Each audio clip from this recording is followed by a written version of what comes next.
জীবনের কঠিন সময়ে চারটি শক্তিশালী আমল করবেন। এই আমলগুলো পরীক্ষিত আমল এবং তিনটি আমলের কথা আল্লাহ পাক রব্বুল আলামিন নিজে কোরআনের ভিতরে কোট করে দিয়েছেন এবং আরেকটি হাদিস দ্বারা প্রমাণিত। এই চারটি আমল খুবই শক্তিশালী আমল। যখনই আপনি করবেন আপনি নিজে ফল পাবেন। যখন দেখবেন আপনি অনেক বড় বিপদে পড়ে গেছেন, একটা সময় এমন হয়ে আসে আমাদের জীবনে যে মনে হয় যে আমাদের কোনো কুল কিনারা খুঁজে পাচ্ছি না, সাগরের মাঝখানে আছি, বাঁচানোর মতো আমাদের কেউ নাই, এমন একটা পরিস্থিতি আমাদের অনেক সময় চলে আসে। এরকম যদি কঠিন পরিস্থিতি চলে আসে জীবনের কঠিন সময়, আপনি চারটি শক্তিশালী আমল করবেন। নাম্বার ওয়ান, এক নাম্বার হচ্ছে আল্লাহ তাআলা নিজে বলে দিয়েছেন পবিত্র কোরআনুল কারীমের 4 নম্বর পারার 11 নম্বর পৃষ্ঠার 15 নম্বর লাইন, সূরা আলে ইমরানের 173 নম্বর আয়াতে, হাসবুনাল্লাহু ওয়া নি'মাল ওয়াকিল, হাসবুনাল্লাহু ওয়া নি'মাল ওয়াকিল।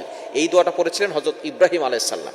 ইব্রাহিম আলাইহিস সালামকে যখন নমরুদ আগুনে নিক্ষেপ করেছিল, ইব্রাহিম আলাইহিস সালামকে আগুনে নিক্ষেপ করার আগে জিবরাইল আলাইহিস সালাম এসেছিলেন, এসে বলেছিলেন যে আল্লাহর পয়গম্বর, যদি আপনি অনুমতি দেন তাহলে আমি আপনাকে সাহায্য করতে পারি। ইব্রাহিম আলাইহিস সালাম বলেছিলেন যে যেই আল্লাহ আমাকে সৃষ্টি করেছেন সেই আল্লাহ কি দেখছেন না আমাকে নমরুদ আগুনে নিক্ষেপ করছে? জিবরাইল আলাইহিস সালাম বলছেন হ্যাঁ দেখছে।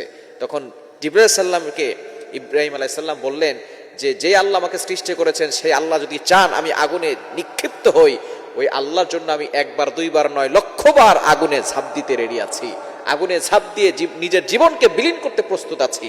আল্লাহ তাআলা এই কথাগুলো ভালো লেগেছে। তখন ইব্রাহিম আলাইহিস সালাম আল্লাহর কাছে দোয়া করেছিলেন, হাসবুনাল্লাহু ওয়া নি'মাল ওয়াকিল, আমার রব আমার জন্য যথেষ্ট, আমার আল্লাহ আমার জন্য যথেষ্ট, আর কারো সাহায্য লাগবে না।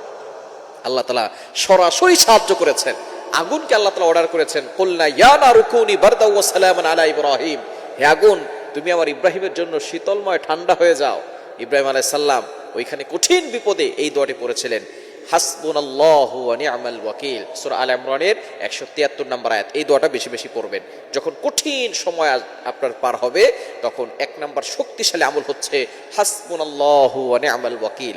নাম্বার 2, দ্বিতীয় নাম্বার হচ্ছে 20 নম্বর পারা 7 নম্বর পৃষ্ঠার 7 নম্বর লাইন, সূরা কসসের 24 নম্বর আয়াত।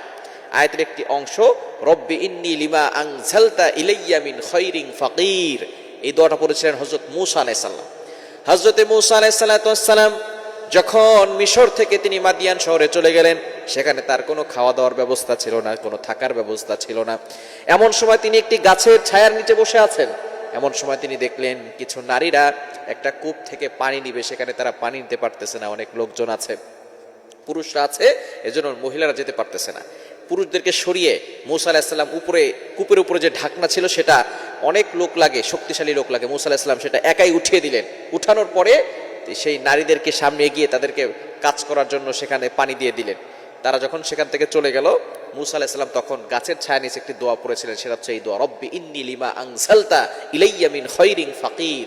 এই দোয়াটা পড়েছেন। পরবর্তী সময় এই মেয়েগুলো ছিলেন শুআয়ব আলাইহিস সালামের মেয়ে। তারা তার বাবার কাছে বলেছে যে একজন যুবক আমাদেরকে পানি নিতে হেল্প করেছে, সাহায্য করেছে। তখন শুআয়ব আলাইহিস সালাম মেয়েদেরকে পাঠিয়ে আবার মূসা আলাইহিস সালামকে তার বাসায় নিয়েছেন। তারপরে তার বাসায় শুআয়ব আলাইহিস সালামের বাসায় একটা কাজের ব্যবস্থা করে দিয়েছেন এবং তার মেয়ের সাথে মূসা আলাইহিস সালামের বিয়ের ব্যবস্থা করেছেন, থাকার ব্যবস্থা করেছেন, খাবার ব্যবস্থা করে দিয়েছেন। অর্থাৎ যখন আপনি একেবারে নিঃস্ব হয়ে যাবেন, মূসা আলাইহিস সালাম যখন তার থাকার ব্যবস্থাপনা নাই, খাবারের ব্যবস্থাপনা নাই, তখন এই দোয়াটি করেছিলেন গাছের ছায়ার নিচে, রব্বি ইন্নী লিমা আনজালতা ইলাইয়া মিন খায়রিন ফাকির। আল্লাহ পাক রব্বুল আলামিন মূসা আলাইহিস সালামের দোয়াকে কবুল করে তার থাকার ব্যবস্থা, খাবারের ব্যবস্থা সব কিছু করে দিয়েছেন, এমনকি বিয়ের ব্যবস্থা পর্যন্ত করেছেন। 3 নাম্বার, ইউনূস আলাইহিস সালামের দোয়া, পবিত্র কোরআনুল কারীমের 17 নম্বর পারার 8 নম্বর পৃষ্ঠার 9 নম্বর লাইন, সূরা আম্বিয়া এর 87 নম্বর আয়াত, লা ইলাহা ইল্লা আনতা সুবহানাকা ইন্নী কুনতু মিনাজ জালিমিন। এই দোয়াটা পড়বেন।